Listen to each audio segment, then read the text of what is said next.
پیش جو کوئی مسئلہ پوچھ لیں، حاضر ہوں ہم ان کی بارگاہ۔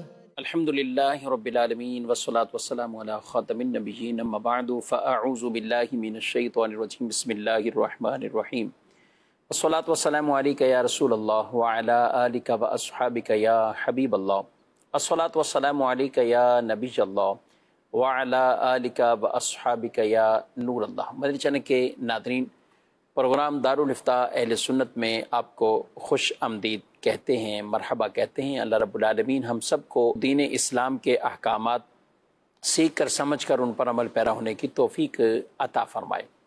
ہمارے پیارے رسول صلی اللہ تعالی علیہ وآلہ وسلم کا فرمان عظمت عالی شان ہے، ان اول الناس بی یوم القیامہ اکثرہم علیہ صلاۃ، قیامت کے دن میرے قریب ترین وہ ہوگا جو مجھ پر کثرت سے درود پڑھتا ہو۔ صلو علی الحبیب صلی اللہ تعالی علی محمد صلی اللہ علیہ وآلہ وسلم۔ ناظرین کرام، اس پروگرام میں سوال جواب کی صورت میں بہت سا علم دین سیکھنے کو ملتا ہے۔ اول تاخیر ہمارے ساتھ شامل رہیں۔ آج کے ہمارے پروگرام میں مفتی محمد کفیل رضا اطاری صاحب یہ شامل ہیں، انہیں بھی خوش آمدید کہتے ہیں۔ جزاک اللہ خیر۔ کیسے مزاج؟ الحمدللہ علی کل حال۔ ماشاء اللہ۔ ہمارے پاس کچھ ویڈیو سوالات بھی ہیں، آڈیو سوالات بھی ہیں، تو پہلے بڑھتے ہیں آپ کے آڈیو سوالات کی طرف۔ میرا مفتی صاحب کی بارگاہ میں یہ سوال ہے کہ بعض لوگ گیمز کھیل کر، آن لائن جو گیمز کھیل کر پیسے کماتے ہیں، کیا یہ پیسے جائز ہے ناجائز ہے، اور کیا ان پیسوں سے کوئی ہم چیز خرید سکتے ہیں؟ یہ ہمارے لیے حلال ہوگا یا حرام ہوگا؟ ابھی ارشاد فرما دے، جزاک اللہ خیرہ۔ جی، گیمز اور وہ بھی آن لائن گیم کھیل کر اس سے ارننگ کرتے ہیں، اور پھر آگے کہہ رہے ہیں کہ اسی سے کچھ اور معاملات خریدنا کیا؟ بسم اللہ الرحمن الرحیم۔ دیکھیں، گیمز کھیلنا کئی صورتوں میں تو ناجائز اور گناہ ہے، جیسے گیم کے اندر میوزک ہے، یا بے پردہ عورت کی تصویر ہے، یا کوئی اس کے اندر ایسی ایکٹیویٹیز ہیں جو کہ ناجائز ہیں، تو ایسی صورت کے اندر وہ گیم کھیلنا ہی جو ہے وہ گناہ ہے۔ اب وہ گیم چاہے آپ آن لائن کھیلیں، چاہے آف لائن اپنے موبائل میں یا کمپیوٹر میں کھیلیں، یا آپ جو ہے وہ فزیکل جو ہے وہ کسی دکان شاپ پہ جا کے کھیلیں، کسی بھی طرح کھیلیں۔ اسی طرح بعض دفعہ گیم کھیلنے کے اندر جو ہے وہ جوا ہوتا ہے کہ شرط لگائی جاتی ہے، پیسہ لگایا جاتا ہے کہ بھائی ٹھیک ہے، دونوں پلیئر جو ہے وہ پیسہ جو ہے وہ رکھتے ہیں، اور پھر جو جیتتا ہے وہ دوسرے کا پیسہ بھی لے کے چلا جاتا ہے، تو یہ جوا ہے، تو اس وجہ سے بھی حرام ہے۔ تو یہ ان چیزوں کو کوئی شوق کے طور پر کھیلے یا ان کو اپنے ذریعہ آمدنی بنائے، دونوں ہی صورتوں کے اندر یہ کھیلنا بھی ناجائز ہے اور اس کو ذریعہ آمدنی بنانا بھی ناجائز ہے، اور اس کے بدلے میں حاصل ہونے والی جو آمدن ہے وہ بھی حرام ہے۔ اور اگر ان چیزوں سے پاک گیم ہو، اولاً تو ہوتے نہیں، بالفرض اگر ہوں گے تو بھی بہرحال یہ لہو و لعب ہے، یعنی وہ چیزیں جو انسان کی زندگی کے اندر اس کو اس کے مقاصد سے غافل کر دینے والی ہے۔ صحیح۔ تو اس لیے بھی اسلام میں اس کی اجازت نہیں ہے۔ تو زندگی جو مسلمان کی ہے وہ لہو و لعب کے لیے نہیں ہے، بلکہ اللہ پاک کی عبادت کے لیے، اس کے بتائے ہوئے احکامات کی روشنی میں زندگی گزارنا در حقیقت یہ مسلمان کا کام ہے۔ صحیح۔ نہ یہ کہ اپنے وقت کو جو ہے وہ فضولیات کے اندر یا وہ لہو و لعب کے اندر جو ہے وہ گزارے۔ تو اس اعتبار سے بھی منع ہے، اور لہو و لعب کو کوئی اگر اپنا پیشہ بناتا ہے تو چونکہ لہو و لعب جو ہے وہ کئی صورتوں میں ناجائز ہے، تو اس کو پیشہ بنانا بھی جائز نہیں ہے، اور لہو و لعب پر اجرت دینا یا اجرت لینا یہ بھی ناجائز اور گناہ ہے۔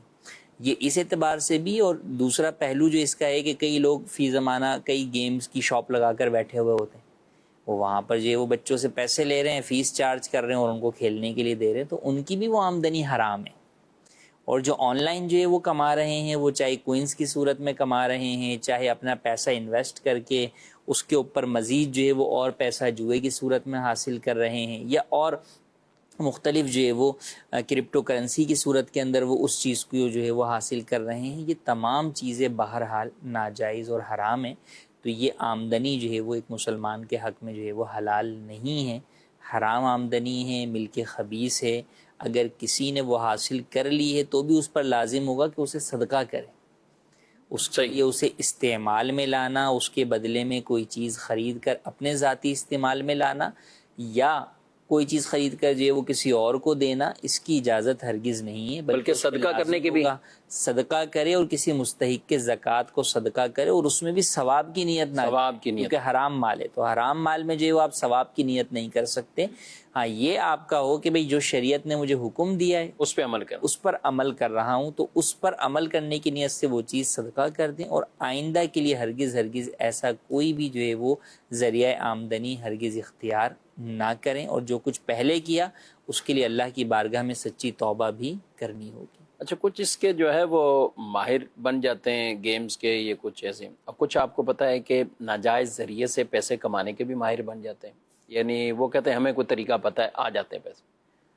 اچھا اب اپنے دل کے اطمینان کے لیے انہوں نے کچھ نیکی کی کام بھی تلاش کر کے رکھے ہوں، جی میں تو 4 بیواؤں کی مدد کرتا ہوں، 4 کو میں راشن پہنچا رہا ہوں، 3 کو میں یہ پہنچا رہا ہوں، 3 کو میں یہ کر رہا ہوں، تو وہ ساتھ یہ کام کرنے لگ جاتے ہیں۔ تو ایسی صورتحال میں آپ ایسے کو کیا کہیں گے کہ یعنی دل اس کا یوں اپنے آپ کو وہ منا لیتے ہیں کہ میں نیکی کے کاموں میں خرچ کر رہا ہوں۔ اچھا کچھ ایسے بھی آپ کے سامنے بھی آئے ہوں گے کہ جو کہتے ہیں کہ پیسہ تو رکھا ہے بینک میں، سود آ رہا ہے، میں استعمال نہیں کرتا، میں نے آج تک 1 روپیہ نہیں استعمال کیا، پیسہ میرا ایسے ہی پڑا ہے، چلو سود آتا رہے، مطلب میں لیتا رہوں اور میں آگے تقسیم کر دیتا ہوں۔ اب یہی کیا انداز ٹھیک رہے گا؟ دیکھیں اس کے اندر سب سے پہلے یہ بات ذہن نشین ہونی چاہیے کہ ہم کوئی بھی عمل جب کرتے ہیں جس سے نیکی مقصود ہے، ثواب مقصود ہے، تو وہ اللہ کی رضا کے مطابق جو ہے وہ ہونا چاہیے، اور اللہ پاک ہے اور پاک مال کو ہی قبول کرتا ہے، صحیح، ناپاک مال اللہ پاک کی بارگاہ میں قبول ہی نہیں ہوتا۔ تو اب کوئی شخص جو ہے وہ کتنی ہی مدد کرے تو اس کی مدد کی وجہ سے اس کی وہ جو حرام آمدنی ہے وہ جائز نہیں ہو جائے گی، ورنہ تو ڈاکو بھی یہی کرتے ہیں، یا بعض ڈاکو یہ وجہ بتاتے ہیں یا اس طرح کا کرتے بھی تھے کہ بھئی انہوں نے ڈاکے ڈالے یا چوریاں کی اور جناب جو وہ کہیں کہ ہم امیروں سے لے کے غریبوں میں تقسیم کر دیتے ہیں، تو وہ بھی جائز نہیں ہے۔ اگر کوئی کل مالی اس طرح کرے کہ بھئی پورا ہی حرام میں اٹھاؤں گا اور کسی اور کو دے دوں گا، تو بھی جو ہے وہ جائز نہیں ہے، کیونکہ آپ کا وہ کام تو آپ کا ہے، اس کا مالی فائدہ تو ہو گیا جس کو دیا، خود گناہگار ہے، کیونکہ اصل تو آپ کے کام کے اوپر جو ہے وہ پکڑ ہے نا، جو آپ نے حرام آمدنی کا ذریعہ اختیار کیا، چاہے وہ سود ہے، چاہے وہ گیم کی آمدنی ہے، چاہے اور کوئی آمدنی ہے، آپ کی پکڑ ہو گئی۔ اچھا اب اس کے بعد اس پر تو پکڑ پکی ہے کہ آپ نے جو ہے وہ غلطی کی ہے، اللہ نے جس چیز سے آپ کو منع کیا آپ اسی راستے پر چلے گئے۔ اب اس کے بعد اگر آپ کوئی نیکی کرتے ہیں تو وہ تو قبولیت پر موقوف ہے نا، پہلی بات تو۔ اچھا اللہ پاک جو ہے وہ حرام مال کو قبول ہی نہیں کرتا، تو لہٰذا اب آپ اپنے تئیں تو خوش ہو رہے ہیں کہ میں نے نیک کام کیا، غریبوں کی مدد کی ہے، لیکن غریبوں کی مدد بھی وہی قابل قبول ہے جو رب کی بارگاہ کے اندر جو ہے وہ قبول ہوگی، جو اللہ کی بارگاہ میں قبول ہی نہیں ہے تو اس کا تو آپ کو کوئی فائدہ نہیں، بھلے غریب کو اگرچہ فائدہ پہنچ رہا ہے لیکن آپ کو کم از کم اپنی ذات میں کوئی فائدہ نہیں۔ جیسے کوئی اپنا خالص حلال مال بھی کسی کو غریب کو دے رہا ہے اور نیت کیا ہے، ریاکاری، تو مال فقیر کو تو فائدہ پہنچ گیا غریب کو، لیکن اس شخص کو کیا فائدہ پہنچا؟ ثواب نہیں ملا بلکہ گناہ، ثواب نہیں ملا، الٹا گناہ جو ہے وہ اس کے ہاتھ جو ہے وہ آیا۔ تو یہاں پر بھی یہی کہ آپ جو بھی مال آگے دے رہے ہیں مقصد آپ کا اس میں کیا ہے، ثواب، تو وہ تو آپ کو ملنا نہیں ہے اس حرام مال سے، تو لہٰذا آپ ہرگز جو ہے وہ ایسی نیت کوئی بھی شخص جو ہے وہ نہ کرے، نہ اس کا کوئی فائدہ ہے، کیونکہ آپ کی پکڑ آپ کے اپنے کام کے اوپر ہے۔ تو ہرگز کبھی بھی یہ نہ سوچا جائے کہ بھئی ہم اس سے دوسروں کی مدد کر دیں گے، نہیں، اللہ پاک نے دوسروں کی مدد کرنا آپ پر اسی قدر لازم کیا ہے جتنا آپ کے پاس ہے نا، صحیح، اور اس میں بھی ایک مقدار بیان کر دی کہ زکوٰۃ میں 2.5% آپ کو جو ہے وہ دینا ہے، قربانی میں یہ دینا ہے، صدقہ فطر میں یہ دینا ہے، تو یہ اسی حد تک جو ہے وہ رکھنا ہے۔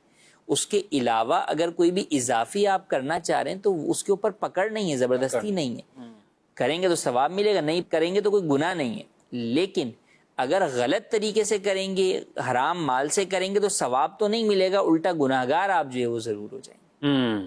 جی مسیح صاحب، اب دعائے قنوت اگر نہیں پڑھی گئی تو اس کا کوئی مسئلہ بتائیں، اور یہ صحیح ہے کہ وہ الحمد شریف پڑھنے کے بعد، آیت پڑھنے کے بعد اللہ اکبر کر کے پھر دعائے قنوت پڑھی جائے گی، اور اگر دعائے قنوت میں نے نہیں پڑھی اور میں سجدہ پہ چلا گیا تو اس کے لیے سجدہ صحیح کرنا ہوگا یا نہیں ہوگا؟ دعائے قنوت نہیں پڑھی، سجدے میں چلے گئے، رکوع میں گئے ہوں گے شاید، پہلے تو رکوع ہے، جی، بعض اوقات یہی بھول کر ہی کرتے ہیں، تو دعائے قنوت نہیں پڑھی، اللہ اکبر بھی نہیں کہا، رکوع میں چلے گئے، کیا کہیں؟ دعائے قنوت پڑھنا واجب ہے. اگر کوئی شخص دعائے قنوت بھول کر جو ہے وہ ڈائریکٹ رکوع میں چلا گیا تو اب ایسی صورت میں اس کو اس بات کی اجازت نہیں ہے کہ وہ واپس پلٹ کر آئے اور دعائے قنوت پڑھے، بلکہ اب اس کے لیے حکم یہ ہے کہ وہ رکوع کے بعد قومہ کرے اور سجدہ کرے اور آخر میں سجدہ سہو کر لے. تو سجدہ سہو کر لے گا تو جو اس کا واجب چھوٹا تھا دعائے قنوت کا، وہ اس کا جو ہے وہ ازالے کا سبب بن جائے گا اور اس کی نماز جو ہے وہ مکمل ادا ہو جائے گی. واپسی آنے کا اختیار ہے یا واپسی آنے کا جو ہے وہ اختیار نہیں ہے، واپس جو ہے وہ نہیں آئے گا. اگر کوئی آ گیا تو پھر ایسی صورت کے اندر دوبارہ رکوع بھی اسے کرنا ہوگا اور آخر میں سجدہ سہو بھی بہرحال پھر بھی کرنا ہی ہوگا. نماز نہیں ٹوٹے گی؟ نماز نہیں ٹوٹے گی، نماز فاسد نہیں ہوگی. جی مزید سوال. مسئلہ یہ پوچھنا ہے کہ امام صاحب جب یہ سجدہ سہو کا اسلام پھیرے گا تو کیا مقتدی بھی اسلام پھیریں گے یا وہ نہیں پھیریں گے؟ جی مقتدی سلام پھیریں گے نہیں پھیریں گے؟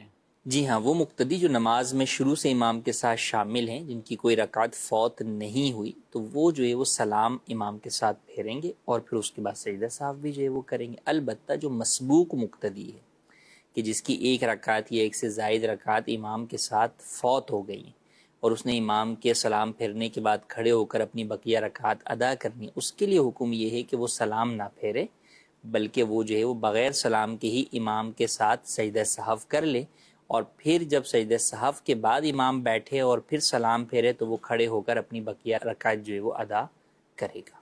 ٹھیک ہے. اچھا وہ کہتے ہیں بعد کا تو ایسے لوگ ان کو بھی اندازہ ہو جاتا ہے کہ سجدہ سہو کا سلام ہے، وہ والا سلام نہیں ہے، تو پھر بھی نہیں پھیریں گے مسبوق جس کی رکعت جو ہے وہ نہیں پھیریں گے، یعنی وہ ایسے ہی رہے ہیں. ٹھیک ہے جی. سوال میرا یہ ہے کہ میں ایک کمپنی میں جاب کرتا ہوں اور ہمارا کام سیلز ہے. کمپنی کے پاس جو اسٹاک ہوتا ہے وہ کمپنی کے ویئر ہاؤس میں رکھا ہوتا ہے، تو اس کو اگر ہم مارکیٹ میں جا کے سیل کرتے ہیں یا ڈسٹریبیوٹرز میں سیل کرتے ہیں تو ہماری ملک میں نہیں آتی یہ چیز. پہلے ہم پیمنٹ کروا دیتے ہیں، اس کے بعد وہ اسٹاک ہمیں ملتا ہے، اور کئی مرتبہ یہ آرڈر بھی چینج ہو جاتا ہے کہ جو اسٹاک ڈسٹریبیوٹر مانگ رہا ہوتا ہے اس کے بجائے کچھ اور اسٹاک آ جاتا ہے. تو آیا ایسا لین دین کرنا شرعاً اس کی رہنمائی فرما دیں گے؟ جی دیکھیں اصل میں کمپنی کا جب آپ مال بیچ رہے ہیں تو آپ کمپنی کے نمائندہ ہیں نا. ڈسٹریبیوٹر کو آپ جو ہے وہ دے رہے ہیں، آپ کمپنی کے جو ہے وہ امپلائی ہیں اور کمپنی کی جانب سے جو ہے وہ آپ بیچ رہے ہیں، تو آپ کی ملکیت میں یا قبضے میں آنا ضروری نہیں ہے، کمپنی کی ملکیت یا قبضے میں آنا ضروری ہے. کمپنی نے وہ مال خرید لیا ہے اور خریدنے کے بعد اس کے کسی بھی ویئر ہاؤس کے اندر موجود ہے، تو اب کمپنی یا کمپنی کے جو نمائندگان ہیں وہ آگے جو ہے وہ ایگریمنٹ بھی کر سکتے ہیں، سیل بھی کر سکتے ہیں اور ڈائریکٹ وہاں سے ڈیلیور بھی جو ہے وہ کروا سکتے ہیں. ہاں کوئی ایسا آئٹم ہے جو کہ کمپنی میں شارٹ ہے، کمپنی نے پیچھے سے جو ہے وہ کسی سے منگوایا ہے، ابھی تک ان کمپنی تک پہنچا نہیں ہے، یا کمپنی نے ابھی آرڈر ہی نہیں دیا ہے اور اب آپ جو ہے وہ آگے والے سے جو ہے وہ سیل ایگریمنٹ ان کے ساتھ کر لیتے ہیں، تو یہ جائز نہیں ہے کیونکہ وہ چیز ابھی کمپنی کی ملکیت میں بھی نہیں ہے اور اس کے قبضے میں بھی نہیں ہے. ہاں کمپنی کی ملکیت اور قبضے میں ہے، جو بیچ کے اندر آرڈر لینے والا شخص ہے اس کی ملکیت میں نہیں ہے تو کوئی مسئلہ نہیں ہے، کیونکہ آرڈر لینے والے کی ملکیت میں ہونا ضروری نہیں ہے، نہ اس کے قبضے میں لینا ضروری ہے.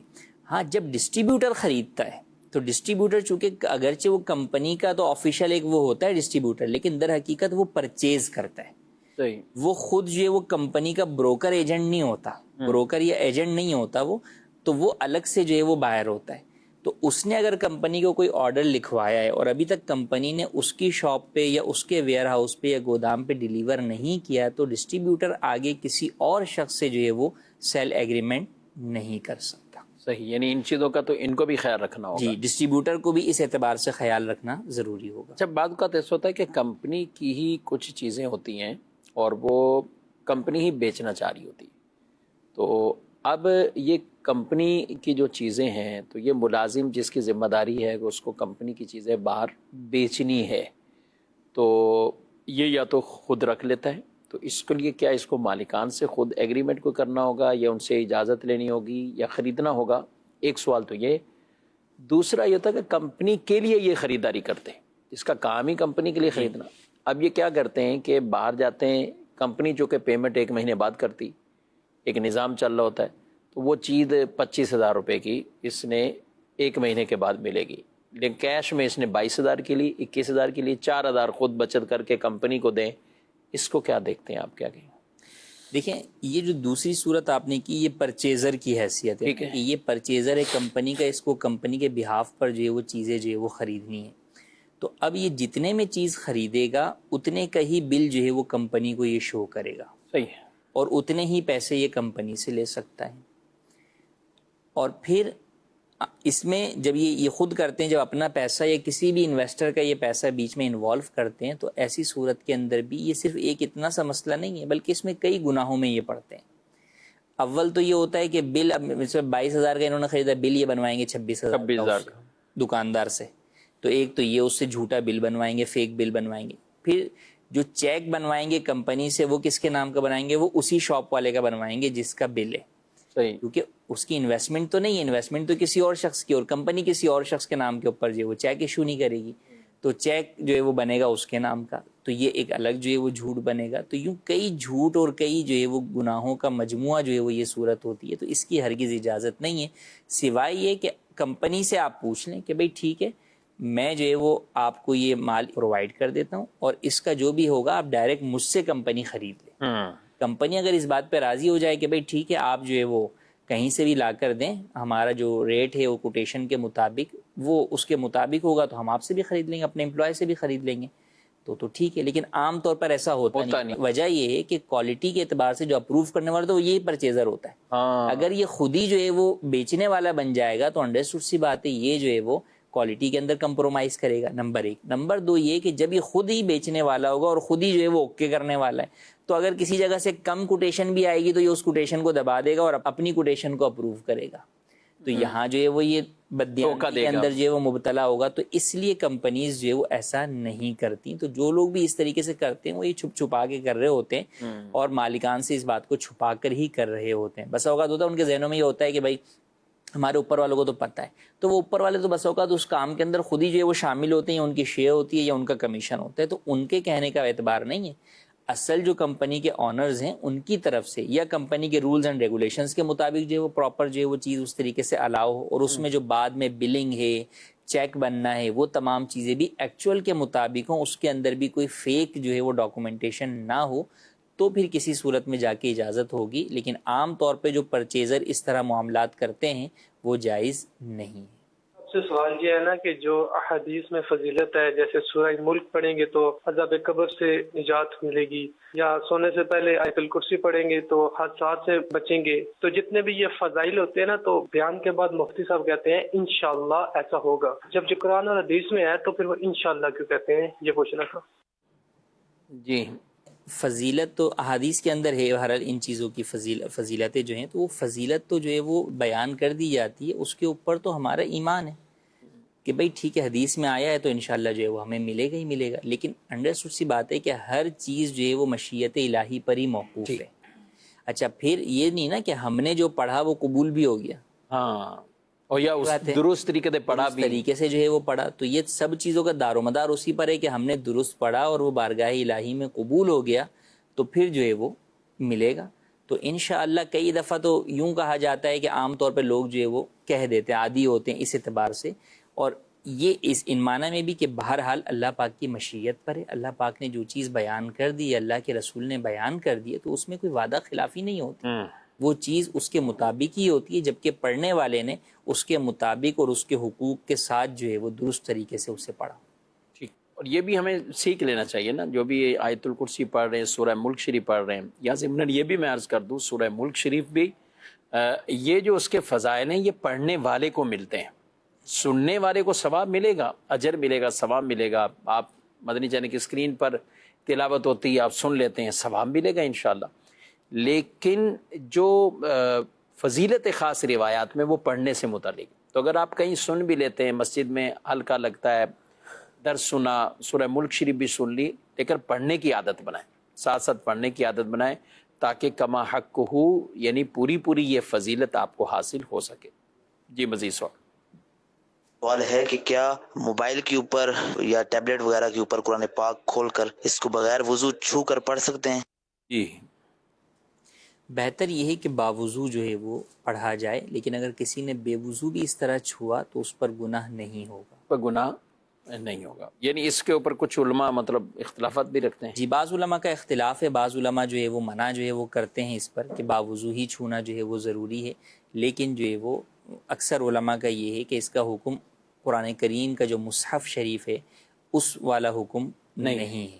تو یہ چونکہ شعاؤں کی صورت کے اندر جو ہے وہ ہوتا ہے تو اس لیے اس کے اندر رخصت ہے.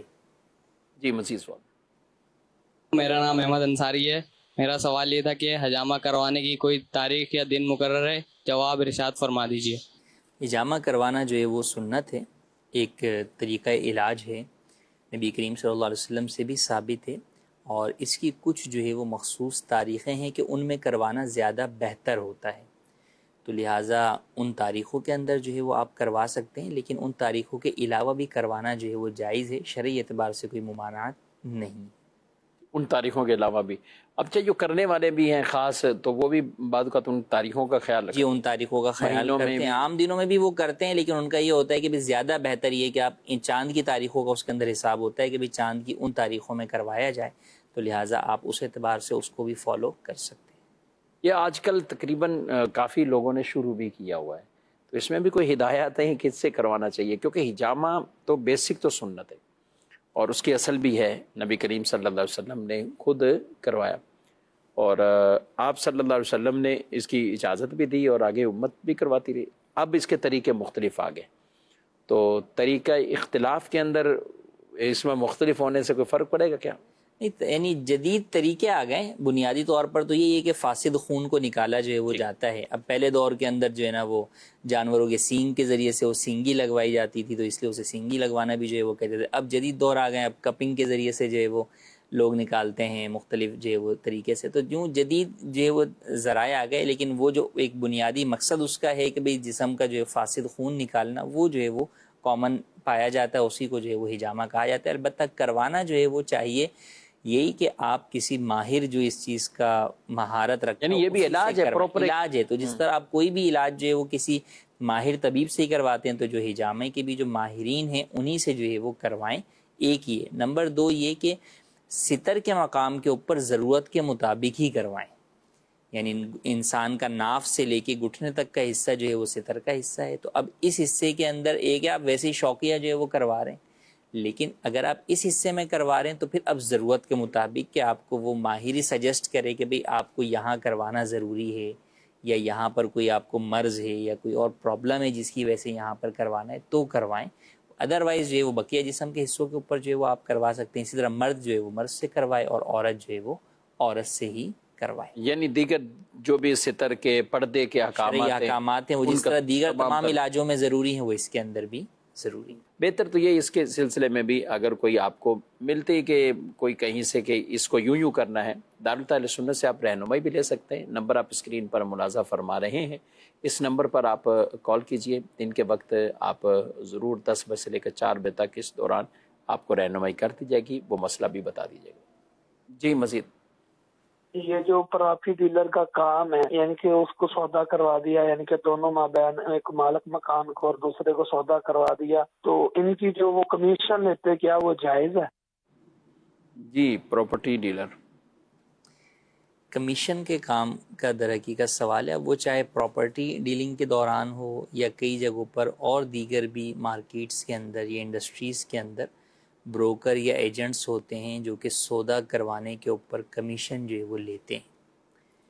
بنیادی طور پر کمیشن لینا جائز ہے، مگر کچھ اس کے اصول و ضوابط ہیں شریعت مطہرہ کی روشنی میں جس کو پورا کرنا ضروری ہے.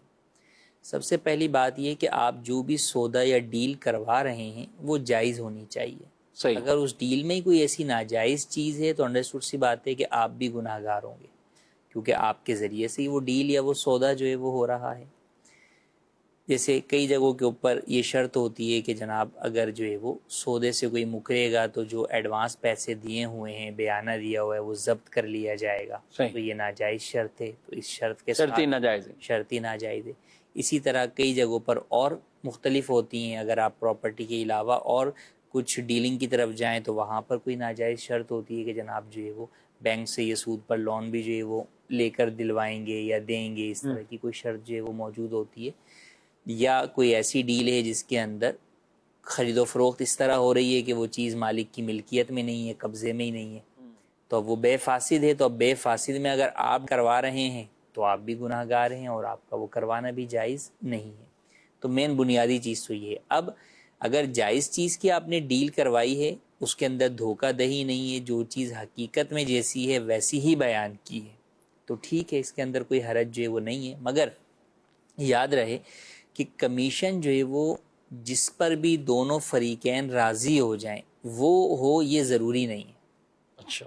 بلکہ کمیشن کے اندر جو مارکیٹ کا عرف ہے اتنا ہی آپ کمیشن لے سکتے ہیں، اس سے زیادہ نہیں لے سکتے. کم تو اس سے لے سکتے ہیں. مثال کے طور پہ اگر 1% کمیشن چل رہا ہے تو آپ جو ہے وہ 0.5% کمیشن کے اوپر آپس میں پہلے سے ایگری کر لیں، ٹھیک ہے، تو ٹھیک ہے. اسی طرح اگر دو طرف سے کوئی کمیشن لے رہا ہے دونوں کے لیے، یعنی اس کو ایک شخص نے آ کے بولا ہوا یار میرے لیے فلاں چیز تلاش کرو، اب وہ اس کے لیے مختلف چیزیں جا کر جو ہے وہ تلاش کر رہا ہے، اسے دکھا رہا ہے. اسی طرح ایک شخص نے کہا ہے کہ یار میری یہ چیز بکوا دو، اور اب وہ اس چیز کے لیے بھاگ دوڑ جو ہے وہ کر رہا ہے. تو یوں دونوں طرف سے بھی کمیشن لینا جو ہے وہ جائز ہے، جبکہ جھوٹ نہ بولے. بعض لوگ جھوٹ بولتے ہیں کہ نہیں جناب ہم تو ایک ہی طرف سے لے رہے ہیں، آپ لے سکتے ہیں. تو جتنا اس مارکیٹ یا انڈسٹری کا عرف ہے آپ اتنا ہی کمیشن لے سکتے ہیں. اگر 1% جو ہے وہ کمیشن رائج ہے تو آپ 1 ہی لے سکتے ہیں، آپ 1.5 بھی نہیں لے سکتے. اگرچہ دونوں راضی بھی ہو جائیں جب بھی وہ جائز نہیں ہے، نہ لینا نہ دینا. صحیح. کیونکہ یہ فکس اجرت نہیں ہے کسی کام کی کہ جناب آپ نے یہ کام کیا اور اس کی فکس اجرت ہے، بلکہ یہ ایک اصل میں ایسے کام کی اجرت ہے جو کام انسان کے اختیار میں نہیں ہے. بکوانا سودا کروانا، یہ تو سامنے والے کے اس میں ہے نا کہ وہ کرے نہ کرے. یہ تو زیادہ سے زیادہ اس کو جو ہے وہ اس کی فیسیلیٹیز بتا سکتا ہے، اس کے لیے اس کو قائل کر سکتا ہے، اس کو مائل کر سکتا ہے، لیکن سودا کرنا نہ کرنا سامنے والے کی مرضی ہے. صحیح. تو اس لیے اس میں شریعت نے اس کو لمیٹڈ کیا ہے کہ جو عرف ہے جتنا کمیشن کا اتنا ہی کر سکتے ہیں، اس سے زیادہ نہیں کر سکتے. ہاں اس سے کم میں اگر دونوں راضی ہو جائیں تو وہ جائز ہے، اس میں کوئی حرج نہیں ہے. تو کمیشن کے اندر اس بات کا پیش نظر رکھنا ضروری ہے. اس میں مختلف چلتے ہوں تو پھر کیا کہیں گے ہم؟ علاقوں کے اعتبار سے مختلف ہوتے ہوں گے. بھائی ہو سکتا ہے کراچی کا عرف جو ہے وہ کچھ اور ہو، اسلام آباد کا جو ہے وہ عرف جو ہے وہ کچھ ہے. تو جس علاقے میں آپ ہیں وہاں کا اعتبار ہوگا، وہاں جو عرف ہے اس کے مطابق. وہاں بھی کوئی غالب کو دیکھیں گے، ورنہ بیچ میں تو کچھ نہ کچھ جیسے چند لوگ جو راضی ہوئے، جی چند لوگ جو الگ کر رہے ہیں وہ عرف نہیں ہے نا. کیونکہ عرف تو یہ ہے کہ بھئی پوری مارکیٹ جس کے اوپر یا اکثر مارکیٹ جس کے اوپر کام کر رہی ہے، تو لہٰذا عرف اسی کو جو ہے وہ کہا جاتا ہے. تو وہاں جو پرسنٹیج چل رہی ہوگی اسی اعتبار سے کمیشن کا وہ حقدار ہوگا. اچھا، ان میں فکس پرائز کر کے اگر کہیں کہ بھئی مجھے آپ یہ لے کر دیں اور میں آپ کو 50,000 دوں گا، ٹھیک ہے، میں آپ کو 30,000 دوں گا، تو پھر کیا کہیں گے؟ پھر جو ہے وہ یہ جائز نہیں ہوگا. وجہ یہ ہے کہ یہ جو سودا ہے اس کے اندر عرف کے مطابق ہی ہو سکتا ہے. اگر عرفی اور وہ پرسنٹیج ہے، وہ پرسنٹیج ہے. اور پھر اس کے اندر یہ کہ بھی ہو سکتا ہے کہ وہ ڈیل جو یہ شخص کروانے جا رہا ہے اس کے اندر ہی جو ہے وہ اتنا نفع نہ بچ رہا ہو. صحیح. تو یہ اب اس ڈیل کو، ہونے والی ڈیل کو بھی ہونے نہیں دے گا کہ یار مجھے اتنے پیسے نہیں ملیں گے. جبکہ پرسنٹیج کے اندر کیا ہے کہ بھئی اوپر ہو یا نیچے ہو، دونوں صورتوں میں بہرحال اس کو جو ہے وہ پیسے ملنے ہیں. تو اس لیے عرف کے مطابق ہی جو ہے وہ کمیشن طے کیا جائے. مولانا آپ نے ایک جامع اور پورا ایک اوورال کمیشن کے حوالے سے یہ وہ چاہے خاص پراپرٹی سے تعلق رکھتے ہوں یا عام کوئی، یا عام جو ہے وہ کسی بھی اس سے انڈسٹری سے تعلق رکھتے ہوں، اس کا یہ حکم ہے. پراپرٹی کے اعتبار سے ظاہر ہم اپنے معاشرے میں دیکھتے ہیں تو کئی چیزیں پھر وہ دھوکے کی طرف بھی چلی جاتی ہے. تو اس کی بھی ذمہ داری اسی پر ہے، کمیشن ایجنٹ پہ ہے یا کس پر ہے؟ دیکھیے یعنی اس کے کاغذات کی یا اس کے اندر کوئی کسی طرح کا فالٹ نہ ہو، کیا کہتے ہیں؟ بنیادی طور پر کمیشن ایجنٹ تو در حقیقت سودا کرواتا ہے اور جو حقیقی چیزیں ہوتی ہیں وہ انہیں بیان کر دیتا ہے. یہ اس کی ذمہ داری ہے کہ وہ کوئی چیز چھپائے نہیں. اگر وہ یہ کہتا ہے کہ یار مجھے دیکھیں کاغذات دیکھنے نہیں آتے، آپ دیکھ کر مجھے جو وہ بتا دیں اوکے ہے، تو اگر یہ ذمہ داری لے رہا ہے کہ ہاں بھائی میں نے دیکھ لیے بالکل جو وہ ٹھیک ہیں اس کے کاغذات، تو اب وہ آپ کے بیان کے اوپر لے رہا ہے. اور آپ کو آتے نہیں ہیں صحیح سے دیکھنا، یا آپ کو پتہ ہے کہ اس کے اندر کوئی نہ کوئی جھول ہے اور آپ اسے چھپا رہے ہیں کہ نہیں یار بس ڈیل ہو جائے کسی بھی طریقے سے، تو ایسی صورت کے اندر آپ کا جو کام ہے وہ آپ ادا نہیں کر رہے درست طریقے سے. تو اس صورت کے اندر جو ہے وہ آپ گناہ گار بھی ہوں گے اور بعض صورتوں کے اندر کمیشن کے بھی حقدار نہیں ہوں گے۔ اسی طرح کئی دفعہ یہاں پر لوگ اس معاملے میں کمیشن کے اندر جو بروکر ہوتے ہیں یہ چند پیسوں کے خاطر بنا بنایا سودا جو ہے وہ بگاڑ دیتے ہیں۔ ڈیل ہو رہی ہے لیکن کوئی اور نے کسی اور نے ان کی طرف جو ہے وہ پتہ پھینکا کہ جناب جو ہے نا ہم اتنے میں خرید لیں گے، تو یہ بنی بنائی ڈیل جو ہے وہ بگاڑ دیں گے۔ یا تو اس کو کہہ دیں گے مالک مکان کو کہ بھائی اس سے زیادہ کے پیسے جو ہے وہ میں آپ کو دلا دوں گا، آپ یہ ڈیل جو ہے وہ توڑ دو، یا کرایہ دار کو یا اس کو خریدار کو کہہ دیں گے کہ میں اس سے سستا جو ہے وہ آپ کو جو ہے وہ دلا دوں گا۔ تو ایسا کرنا بھی جو ہے وہ جائز نہیں ہے کہ یہ آپ جو ہے وہ اپنے منصب سے اپنے کام سے بھی جو ہے وہ وفا نہیں کر رہے، اس کے اندر بھی آپ بددیانتی کر رہے ہیں، اور دوسرا مسلمان کو دھوکہ بھی جو ہے وہ آپ دے رہے ہیں۔ بس اوقات وہ عیب جو کہ اس چیز میں نہیں ہوتا وہ بیان کر دیے جاتے ہیں، یا جب کوئی چیز بکوانی ہو تو اس میں وہ خوبیاں آپ بیان کر دیتے ہیں جو کہ اس کے اندر نہیں ہوتی۔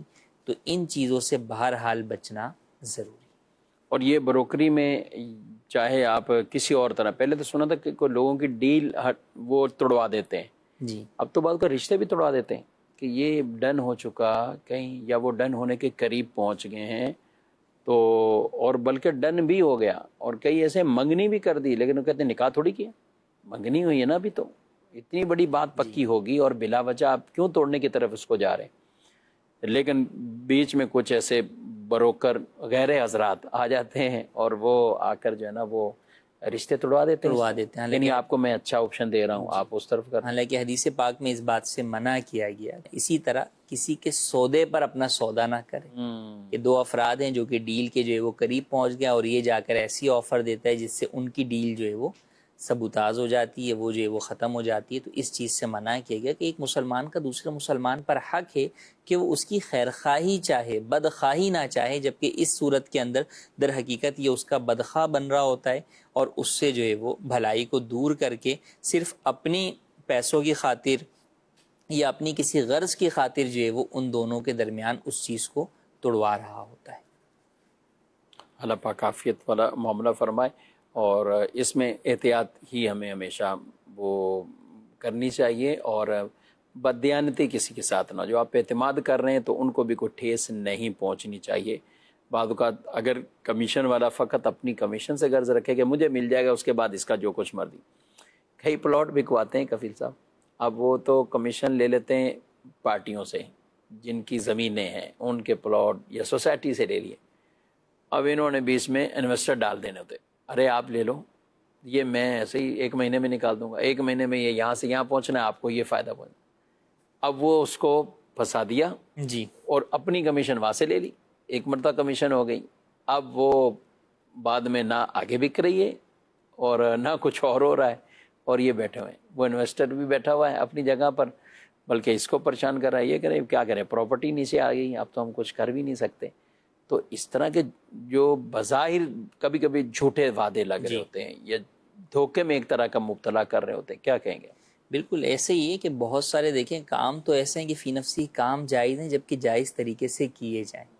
عام طور پر اگر ہم غور کریں تو کئی ایسے پیشے ہیں جو کہ پیشے تو ٹھیک ہیں، لیکن فی زمانہ ان پیشوں کے اندر جھوٹ، دھوکہ دہی، فریب اتنا زیادہ آ گیا ہے کہ ان کی طرف نہ جانے کا ہی مشورہ دیا جاتا ہے کہ بھائی اس طرف نہ ہی جائیں تو زیادہ بہتر ہے۔ تو انہی میں سے ایک یہ بھی ہے کہ واقعی جو بروکر ہوتا ہے، کمیشن ایجنٹ ہوتا ہے، وہ صرف جو ہے وہ اپنے جو ہے وہ ایک بوٹی جو ہے نا وہ حلال کرنے کے لیے سامنے والے کے پورا جو ہے نا وہ جانور ذبح کروا دیتا ہے۔ تو یہ والا معاملہ جو ہے وہ کرتے ہیں، تو ایسے لوگوں کو بالکل جو ہے وہ خوف خدا رکھتے ہوئے جو ہے وہ اس معاملے میں غور و فکر کرنا چاہیے کہ آپ اپنے تھوڑے سے نفع کے لیے جو ہے وہ دوسرے مسلمان کو جو ہے وہ پورا کا پورا جو ہے وہ نقصان پہنچا رہے ہیں یا اسے نقصان میں جو ہے وہ ڈبو رہے ہیں، تو ایسا نہیں کرنا چاہیے۔ جو حقیقت حال ہے آپ وہ بیان کریں اور اسی کے اوپر جو ہے وہ آپ ساری صورتحال بیان کریں۔ اور آج بھی ایسے لوگ ہیں جو خوف خدا رکھتے ہیں، وہ اس طریقے سے ہی جو ہے وہ دو افراد جو وہ کرتے ہیں وہ کلیئر کروا دیتے ہیں، واضح کہہ دیتے ہیں کہ بھئی یہ چیز ہے، دیکھیں ہم ذمہ داری نہیں لے رہے، جو چیز ہے آپ کے سامنے جو ہے وہ رکھ دی ہے، آپ کہیں گے تو آپ کی پیغام بھی ان کے سامنے رکھ دیں گے کہ بھئی ٹھیک ہے یہ اتنے میں خرید رہے ہیں یا آپ اتنے میں بیچ رہے ہیں، یا اتنا ان کو ڈسکاؤنٹ جو ہے وہ دے دیں یا اتنے پیسے کم کر لیں، تو یوں تو وہ کر لیتے ہیں، لیکن جو چیز جیسی ہے اسی کی بنیاد کے اوپر جو ہے وہ کرتے ہیں، تو اس سے انشاءاللہ برکت بھی ہوتی ہے اور فائدہ بھی جو ہے وہ ہوتا ہے، لوگوں کا اعتماد بھی بڑھتا ہے کہ نہیں یار انہی کے ذریعے سے جو ہے وہ خریدنا ہے، کم از کم جو انہوں نے بولا چیز وہی تھی۔ اچھا، کرایہ دار کرائے کا مکان ڈھونڈ رہے ہوتے ہیں تو اس میں یہ بروکر حضرات ایک کرایہ لیتے ہیں جی، یعنی آپ کا اگر 35 کی ڈیل ہے، 30 کی ہے، 25 کی ہے، تو جو پہلا کرایہ ہے یہ وہ رکھتے ہیں. جی. اب چاہے یہ کرایہ دار سے لیتے ہیں، شاید مالک مکان سے بھی یہی طے ہوگا، جو پہلا کرایہ ہے وہ آپ کو دیں گے.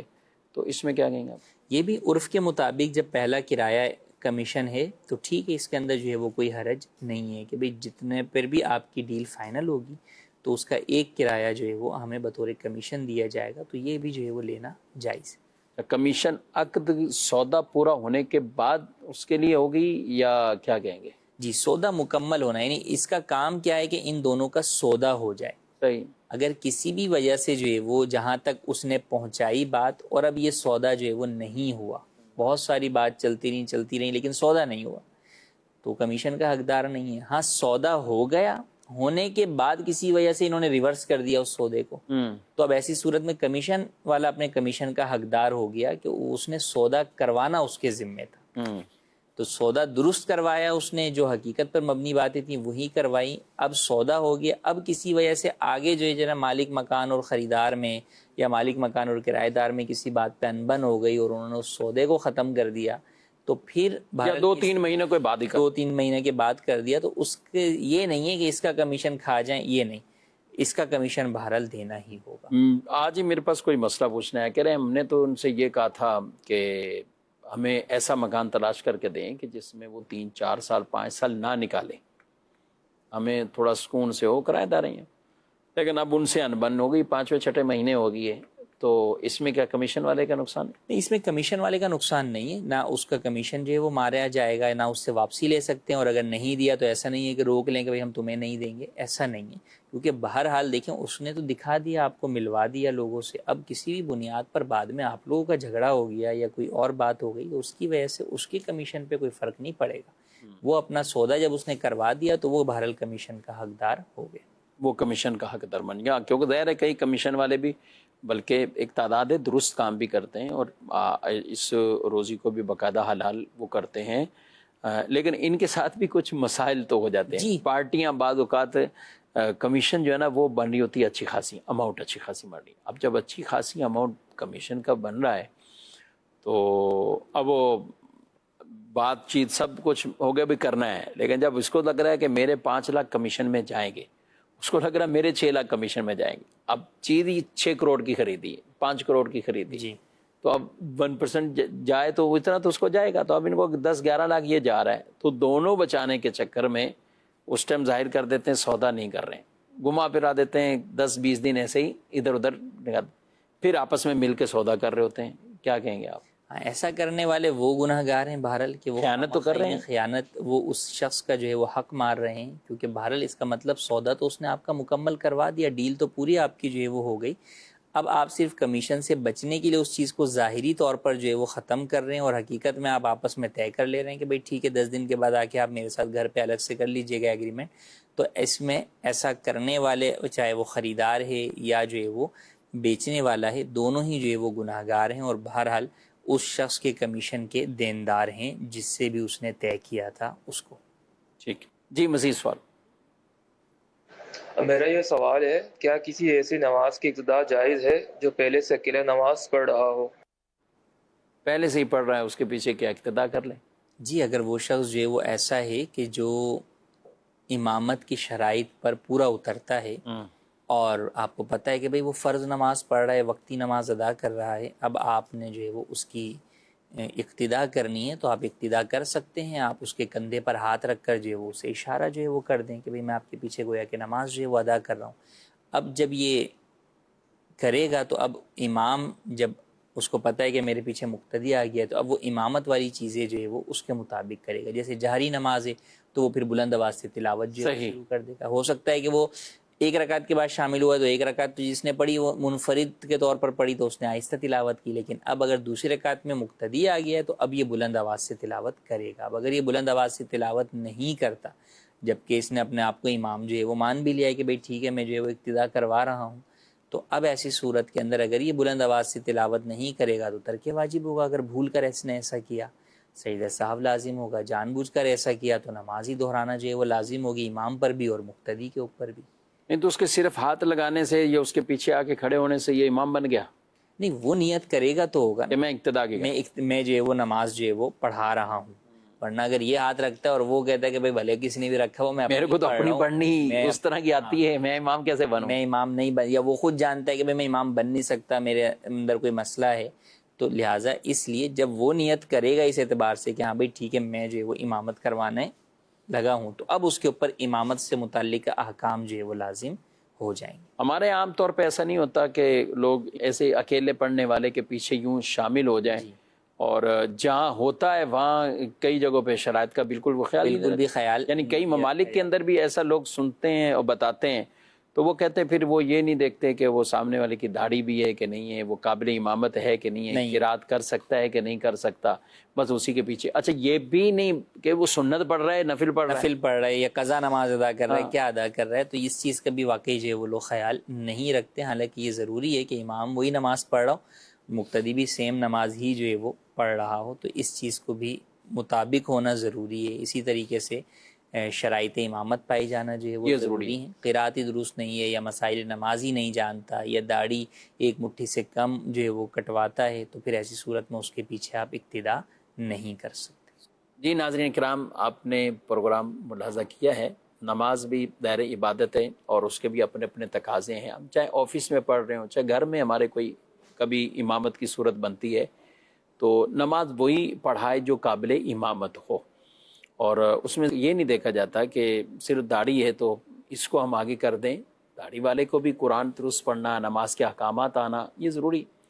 اسی طریقے سے بعض کا صرف یہ دیکھتے ہیں حافظ صاحب ہیں تو حافظ صاحب کر لیں. ٹھیک ہے، اگر حافظ صاحب ہیں اچھی بات ہے، لیکن دیگر بھی امامت کی شرائط پائی جاتی ہیں تو آپ انہیں مصلی امامت پر کھڑا کر سکتے ہیں، ان کے پیچھے نماز پڑھ سکتے ہیں. کبھی ایسا ہوتا ہے سلسلہ نماز کے حوالے سے، تو یہ جو شرائط بیان کی جاتی ہے نا، یہ صرف مسجد کے امام کی در نہیں ہے، صرف کہ مسجد کے امام کو تو پورا شرائط کے مطابق دیکھا جائے کہ ہر چیز دیکھی جائے، لیکن عام جگہ امامت ہو رہی تو وہاں اگر ہم شرائط ہی نہ دیکھیں اور جیسا بھی اس کے پیچھے پڑھ لیں تو اس کی اجازت بھی نہیں ہوتی ہے. قابل امامت، قابل شرائط، جو صحیح العقیدہ ہو، صحیح القرات ہو، صحیح الطہارت ہو، یعنی طہارت کے مسائل بھی، قرات کے مسائل بھی، اور ساتھ ساتھ عقیدہ بھی درست ہو، تو اس کے پیچھے آپ اقتدا کیجئے، نماز پڑھیے. اللہ پاک ہم سب کو درست طریقے سے عبادات بجا لانے کی توفیق عطا فرمائے. پروگرام کا وقت اپنے اختتام کو پہنچا، آپ سے اجازت چاہتے ہیں. فی امان اللہ. ہادی و رہنما ہمارے علماء، ہو کبھی درپیش جو کوئی مسئلہ، پوچھ لیں حاضر ہوں ہم ان کی بارگاہ. تشہیر ایمان و یقین کی سچی ہے تعبیر، یہ دین متی کی ہے اس سے تشہیر ایمان و یقین کی. مدنی چینل، مدنی چینل، مدنی چینل، مدنی چینل، مدنی چینل، مدنی چینل. جو دور ہے ان کو خدا سے یہ ملاتا ہے، جو دور ہے ان کو خدا سے یہ